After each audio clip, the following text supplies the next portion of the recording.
MQM ने शहरियों से मुलाकात के लिए अरकान सिंध असम्बली की ड्यूटियां लगा दी हैं। अवाम अपने मसाइल के हल के लिए शाम 5 से रात 8 बजे के दौरान अरकान कौमी सूबाई असम्बली से मिल सकते हैं। मज़ीद तफसीलात जानेंगे डॉन न्यूज़ के नुमाइंदे इमरान अहद खान से।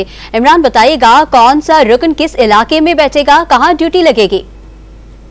देखिए, तमाम जो सूबाई असम्बली और कौमी असम्बली के सेनेटर्स हैं वो अब पाकिस्तान हाउस में अवामी मसाइल सुनेंगे, क्योंकि एमकेएम ने पुरानी तर्ज से दोबारा काम करने का आगाज कर दिया है।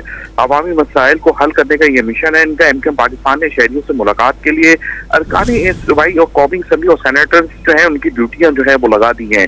अरकान असम्बली जो है पाकिस्तान हाउस में अपने हल्का इंतखाबात में जो हल्का इंतखाब है जहाँ से वो मुंतखब हुए हैं वहां से वो आवाम से मिलेंगे, उसका शेड्यूल जारी कर दिया गया है। जबकि उनका ये भी कहना है कि तमाम जो लोग हैं वो आए और अपने मसाइल वहां पर अपने अरकान असम्बली को बताएं, जबकि अवाम अपने मसाइल के हल के लिए शाम 5 बजे से रात 8 बजे के दौरान अपने अरकान कौमी सूबाई असम्बली और सेनेटर से मिल सकता है।